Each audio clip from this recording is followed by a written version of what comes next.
तो दोस्तों आज की वीडियो में हम पढ़ने वाले मोड ऑफ क्रिएटिंग चार्जेस क्या होता है और कैसे हम कर सकते हैं, मतलब हम क्या बैंक कैसे करता है। ठीक है, चलिए देखते हैं क्या होता है। Mode of creating charges refer to the legal method by which lenders secure their interest in a borrower's property और asset as a collateral for loan.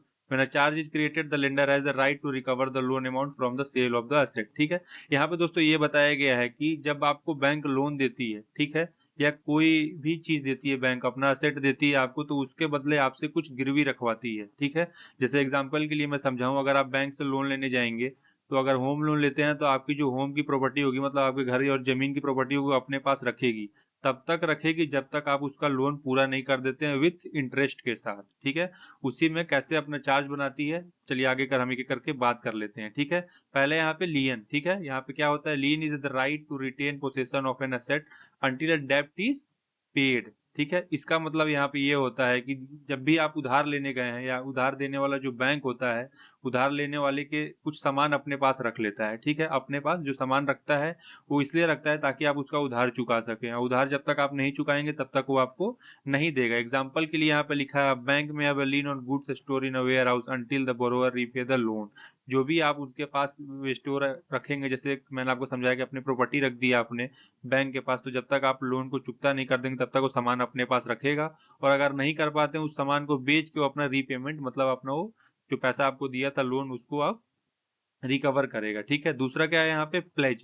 Pledge का हिंदी मतलब क्या होता है, प्रतिज्ञा। ठीक है, a pledge involves the transfer of possession of a movable property like shares, goods और document as a security for a loan with the ownership remaining with the borrower. इसमें क्या होता है दोस्तों, आप अपनी कोई भी जो आपकी संपत्ति होती है या आपका कोई भी जो प्रॉपर्टी होता है, ठीक है, उसको बोलते हैं हिंदी में, अगर मूवेबल प्रॉपर्टी को यहाँ पे चल संपत्ति बोलते हैं। क्या बोलते हैं, चल संपत्ति। जैसे कि सोने या फिर गहने वगैरह जो होते हैं, बैंक को देते हैं आप ले जाके, ठीक है, उसी के बदले आपको क्या करता है, यहाँ पे लोन दे देता है। और जो आपका बैंक में देते हैं ना, उसके बाद यहाँ पे ये भी लिखा हुआ है, with the ownership remaining with the borrower. मतलब ये ओनरशिप आप ही के पास रहता है। आप गोल्ड भले आप उनको ले जाके दे दिए हैं, ठीक है, लेकिन ओनरशिप आप ही के पास है जब तक आप उनको अमाउंट नहीं दे दे रहे हैं। ठीक है, मतलब इंटरेस्ट के साथ पैसा वापस नहीं कर दें तब तक एज अ सिक्योरिटी वो लोग रखते हैं। यहाँ पे वो भी लिखा हुआ है एग्जाम्पल में, borrower place gold jewellery to a bank in exchange for a loan. The bank hold the jewellery until the loan is repaid. Bank क्या करता है, उस ज्वेलरी को अपने पास रखता है। कब तक रखता है, जब तक जो इंसान उससे लोन लिया होता है वो जब तक नहीं दे पाता है। ठीक है, यहाँ पे दोनों क्लियर हो गई होगी। तीसरा यहाँ पे टर्म दिया है मैंने, मॉर्गेज का। ठीक है, mortgage involve the transfer of interest in immovable property like land और house to the lender as a security for a loan. यहाँ पे दोस्तों ये बताया गया है कि आप अपनी कोई भी संपत्ति, जैसे घर या जमीन, ठीक है, जो दोनों ट्रांसफर नहीं हो सकती, ये बैंक के पास ऋण के बदले में आप रखते हैं, मतलब लोन के बदले में आप इन दोनों को रखते हैं। इसका मतलब आप पेपर ले जाके रखते हैं। आप बैंक और बैंक में सीधे सीधे अपना घर उठा के नहीं ले जा सकते कि बैंक आप मेरा घर रख लो। आप इसके पेपर्स रखेंगे, इसके बदले में आप उसको उनसे लोन लेंगे। और पेपर्स जब तक बैंक अपने पास रखेगा घर का या फिर आपके प्रॉपर्टी का, जब तक आप उसका लोन का पैसा पूरा जमा नहीं कर देते हैं। ठीक है दोस्तों, तीनों क्लियर हो गया होगा। चौथा, पांचवा और छठा भी देख लेते हैं क्या होता है। उसके बाद है हाइपोथिकेशन। ठीक है, ये क्या होता है दोस्तों, इसको भी जान लेते हैं।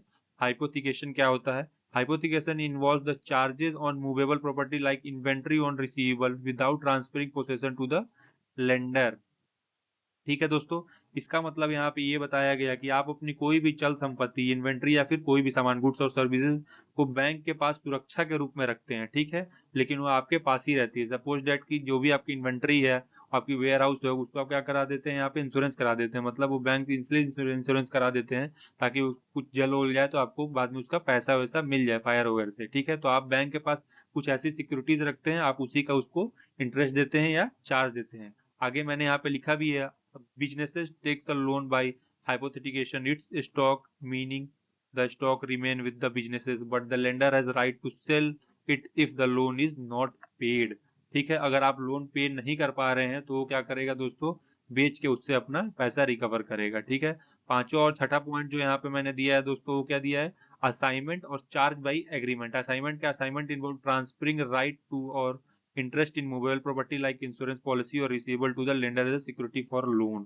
ठीक है, असाइनमेंट यहाँ पे आपको ये बताता है दोस्तों कि आप अपने किसी भी एक बीमा या फिर जो यहाँ पे लिखा हुआ है रिसीवेबल इंश्योरेंस पॉलिसी, हिंदी में उसको बोलते हैं बीमा।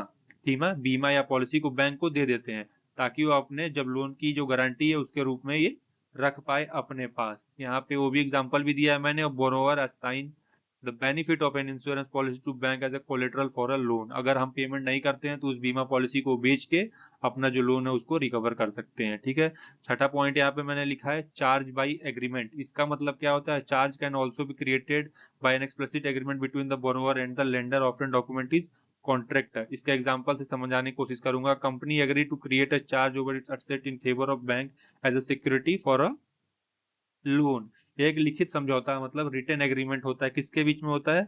बैंक और जो उसके साथ जो भी पार्टी होगी उसके साथ। और उसमें यह तय किया जाता है कि बैंक आपकी संपत्ति पे चार्ज बना सकता है फ्यूचर में अगर आप लोन को रिपेमेंट नहीं कर पा रहे हैं तो। ठीक है, सातवां जो और आखिरी पॉइंट यहाँ पे दिया है मैंने, charge by operation of law.